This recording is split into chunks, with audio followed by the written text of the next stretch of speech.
Chapter 25. Murray. Can we go inside now? Murray squeezed Sarah's hand. Let's do one more. They were walking around Highfield, close enough for Sarah to trail a hand along the brickwork, anchoring herself to the building. Okay. Murray heard her breath quicken. She tried to speed up, to get it over with, but he kept the measured pace they had followed for the previous 2 laps of the building.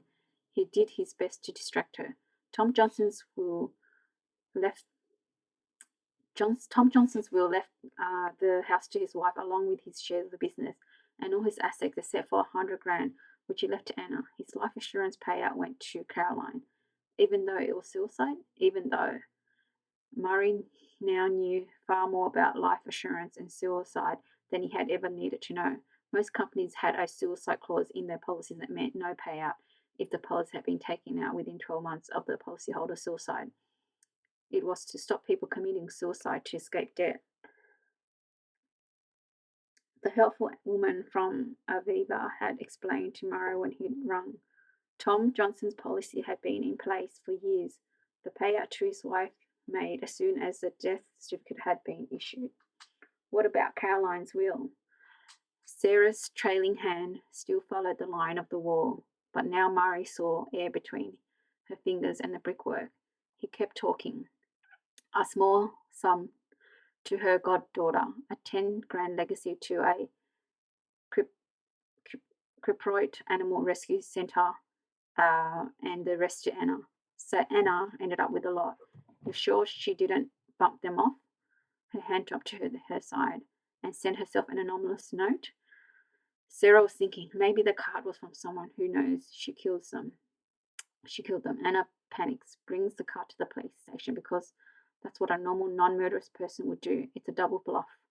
Murray sighed. Sarah was far more creative than any detective he'd ever worked with. Any fingerprints? Several. Knew she's working her way through them now. Tom Johnson's car had been dusted for prints after his death, and elimination sets taken from his daughter and the staff at Johnson's car. The anonymous card carried full prints from both Anna and Johnson, and from my Uncle Billy, who had ripped it into pieces before Anna could stop him, and several partials which could have come from anywhere, including the shop where the card had been bought. None of the prints had triggered a hit on the police national computer. At the mention of their friend's name, Sarah had brightened. Her hands relaxed a little in Murray's. How is Nish? She's well, she asked after you suggested we have dinner together when you're up to it. Maybe. Maybe was okay. Maybe was better than no. Tomorrow was Christmas Eve, and Sarah's consultant, Mr. Chowdhury, had decided Sarah should be discharged. Sarah had other ideas. I'm not well, she said, worrying at her frayed sleeves. People who proclaim themselves to be the champion of mental health issues were fond of comparing them to physical ailments.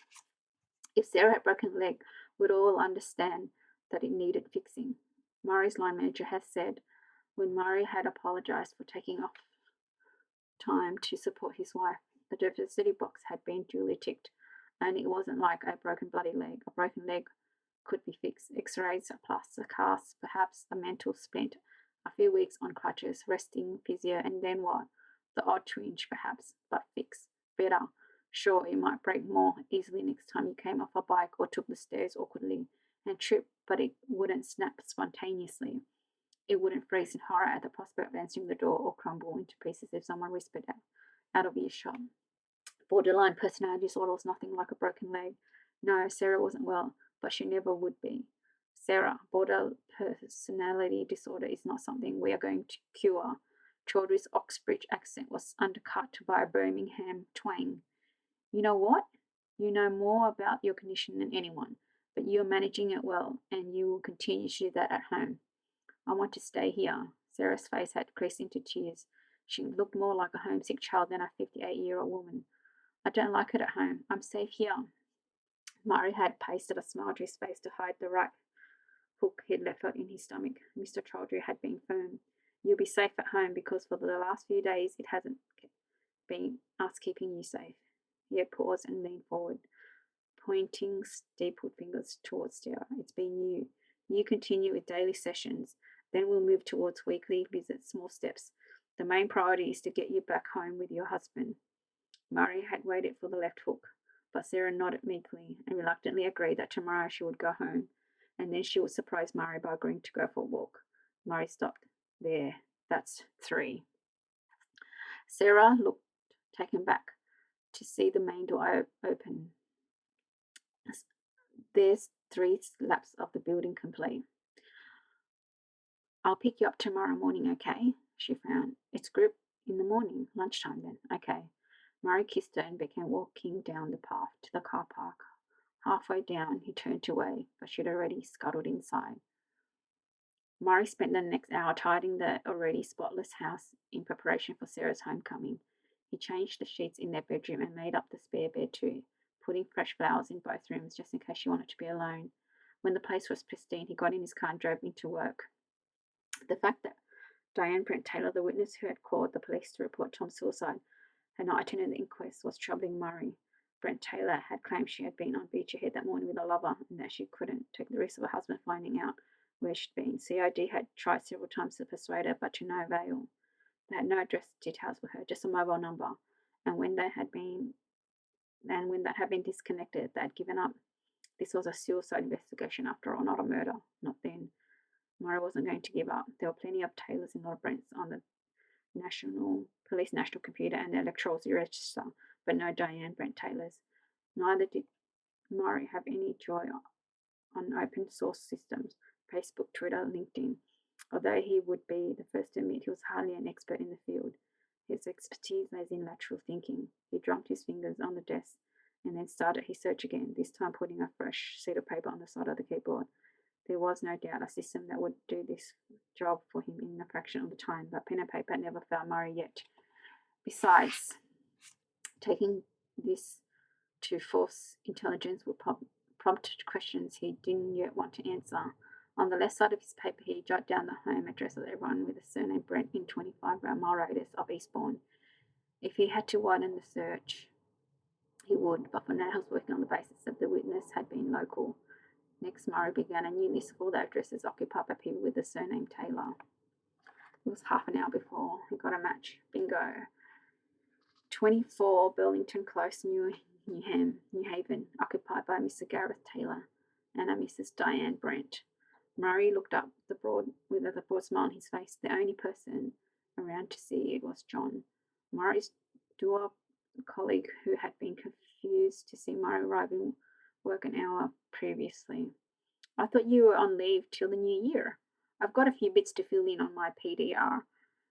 John's confusion had grown. No one volunteer worked on their personal development records unless they were going for a new job or preparing for promotion board.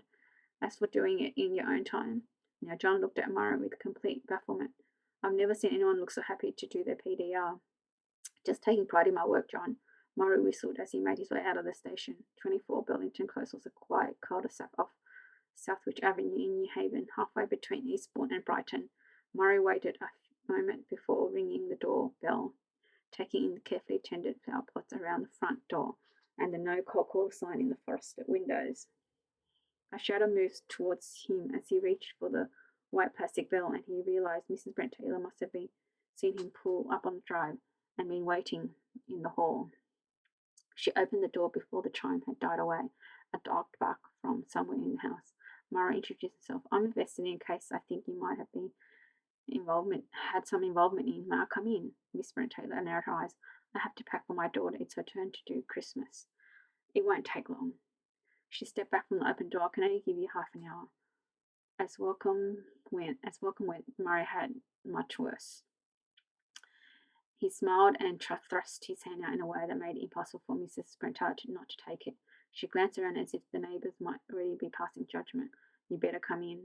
The hall was dark and narrow. There was an umbrella stand and 2 pairs of shoes on the floor, and an organised pinboard on which Murray could see a variety of leaflets and reminders. Something caught his eye as he passed the board, but he was ushered into the depths of the house. He was momentarily confused to be direct up a flight of stairs, but his bearings became clear as he reached the shop to find a large open living space and floor-to-ceiling windows with a stunning view of the sea. Wow. Diane Brent Taylor appeared at the top of the stairs, a full minute after Murray. She seemed mollified by his compliment. The corners of her mouth curled slightly in what seemed to pass for a smile. I'm very fortunate. Have you lived here long? It's been 25 It'll be 20 years in March. If I move now, it'll be a bungalow. She gestured to a mustard-coloured sofa and took the chair next to it. She sank into it with an audible exhalation.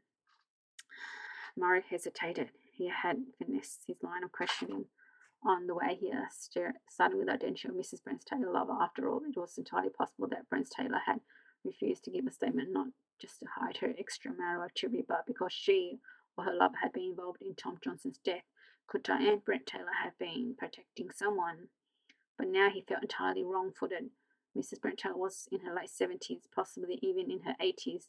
She wore the sort of trousers his mother would have described as slacks, teamed with a busily patterned blouse in colours significantly more cheerful than his wearer.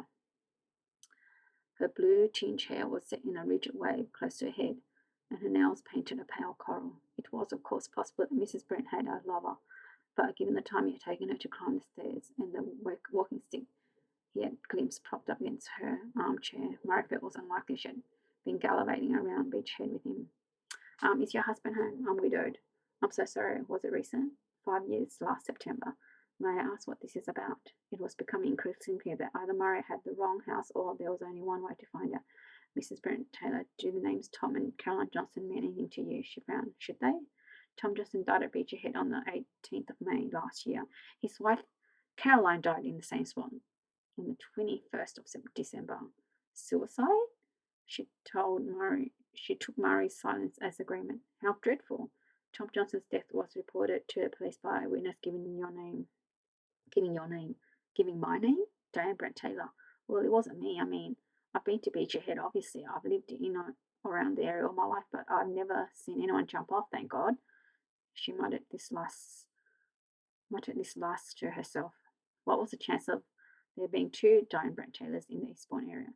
It's an unusual name.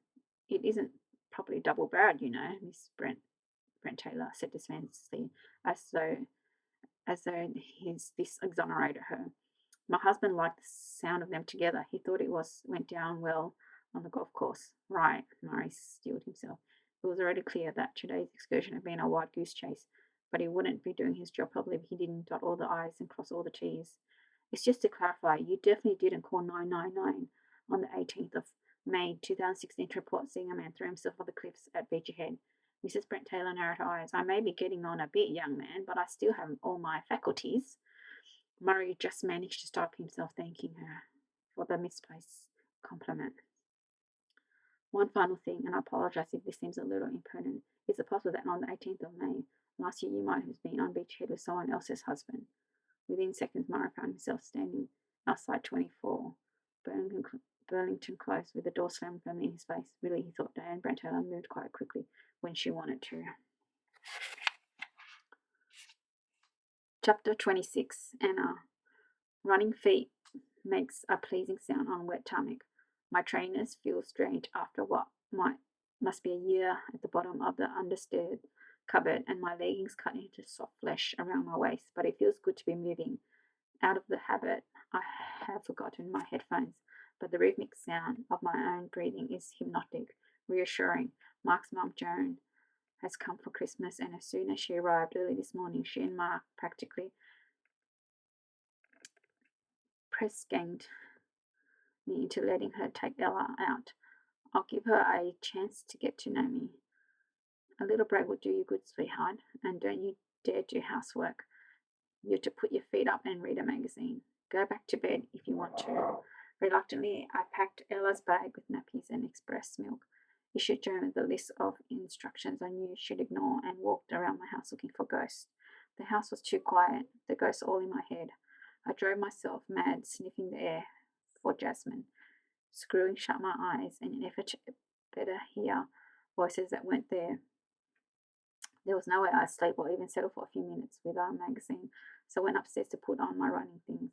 The landing was darker than normal, the piece of board over the nursery window blocking out the light. I ran past a parade of shops, colourful lights strung like bunting across the street. Tomorrow is Christmas Day. I wish I could go to sleep tonight and wake up on Boxing Day. Last year, Mum had been dead for 4 days. Christmas didn't happen. No one even pretended to try. This year, the weight of expectation sits heavily on my shoulders. Ella's first stocking, Her first time on Santa's knee, our first Christmas as a family. We were making memories, but everyone is bittersweet. Do you have to work today? I asked Mark this morning. Sorry, Christmas is a difficult time for a lot of people. Yes, I wanted to say, me. My lungs are burning, and I haven't run more than a mile. The year before I sat last, I did the Great South Run. Now I can't imagine making it to the beach without collapsing. The high street is thronged with harassed shoppers buying last-minute presents. I run into the road to skirt the queue at the butcher's. Customers are snaking down the road for their turkeys and chipotles. I haven't been paying attention to my route, but as I turn the corner, I see Johnson's cars at the end of the road. My pace falters. I put one hand on the stitch on my side. On Christmas Eve, Mum and Dad would always shut up shop at lunchtime. They'd lock the doors and gather the staff, and I'd fill sticky glass with sweet mild wine while Billy and Dad handed out the bonus checks. And I wish it could be Christmas every day, piped through the speakers. I could turn back, take the side street on the left, and double back towards home. Put Mum and Dad and the police investigation and the smashed nursery window out of my mind for a few more hours. I could. I don't. Run, Annie, run. Billy is walking across the forecourt. He's pumping his arms as though he's sprinting, and I laugh because he looks ridiculous and he doesn't care. He comes to halt a few feet away from me and doesn't start jumps before stopping abruptly. Hope the lad don't put that on YouTube. He wipes the back of his hand across his forehead, cries, I haven't done that since the green goddess was on the box. Maybe you should YouTube. I stretch, feeling my hamstring burn as I push down on my extended legs. CCTV. Billy gestured vaguely up and around us. Used to be dummies, but the insurance company insists on real ones now, and trackers on the cars. After he breaks off, reddening after two partners in the business made off with brand new cars, abandoning them in this public car park at Beachy Head. Billy, someone threw a brick through the nursery window last night, just after you left. A brick? A couple browsing the forecourt looked up and he lowered his voice. Christ alive! Is Ella okay? She was still downstairs with us. She sleeps with us at the moment anyway. But we would have been changing her or put her down for a nap, or if it doesn't, they're thinking about. The police came straight away. Do they think that we'll be able to find out who did it? You know what they're like. We'll do our best, Miss Johnson. Billy made a dismissive sound. I'm scared, Billy. I think Mum and Dad were murdered, and I think whoever killed them wants to stop us finding out more. I don't know what to do. My voice cracks and he opens his arms and wraps me in a bear hug. Annie, sweetheart, you're getting yourself in a state. I pull away. Do you blame me? The police looked into your mum's and dad's deaths. They said they were suicides. They were wrong. We look at each other for a second. Billy nods slowly. Then I hope they know what they're doing this time. I point to a black Porsche Boxer in pride of place on the forecourt. Nice wheels. Picked it up yesterday. Wrong weather for it, of course. Probably won't shift till the spring, but I'm hoping I'll pull in the punches. There's a worried look on his face. How bad is it, Uncle Billy? He says nothing for the longest time, and when he eventually speaks, he keeps his eyes trained on the Porsche. Bad. The money Dad left you. Gone. Billy gives a bitter laugh. It paid off the overdraft, but it didn't touch the loan. What loan? Silence again. Billy, what loan? This time he looked at me. Your dad took out a business loan. Trade had been slow for a while, but we were doing okay. You have to ride through the rough with the smooth in the game. But Tom wanted to do the place up, get the lads using iPads instead of carrying clipboards, smarten up the forecourt. We had a row about it. Next thing I know, the money's in the account. He went ahead and did it anyway. Oh, Billy. We fell behind with repayments, and then he stopped. But I hear the rest of the story in my head. Then your dad topped himself and left me with a debt. For the first time in 19 months, Dad sort of started to make sense. Why haven't you told me this before? Billy doesn't answer. How much is the loan? I'll pay it off. I'm not taking your money, Annie. It's Dad's money. It's right that you have it. Billy turns, so he's standing square onto me. He puts his hand on either side of my shoulder and holds me firmly. First rule of business, Annie, keep the company money separate from your own money. But I'm a director. If I want to bail out the business, it's not how it works. A company needs to stand on its own 2 feet, and if it can't, well, then it shouldn't be in business. He cuts across my attempt to argue. Now, how about a test drive? He points at the box that our conversation is over. I learned to drive in a Ford Escort. Start with something sensible, Anna. But once I got my license, the sky was the limit. In exchange for laying every weekend, I borrowed cars from the forecourt, knowing I'd risk the wrath of both my parents, and unlike Billy and Uncle Billy, if I didn't bring them back in mint condition. I never developed the same speed gene as my mother, but I learned how to handle fast cars. You're on. The wet road means the box is a little towel happy on bends, and I head out of town so I can open her up. I grin at Billy, enjoying the freedom of a car with no baby seat in the back, a car with no baby seats at all. I catch a worried look on his face. I'm only doing 62.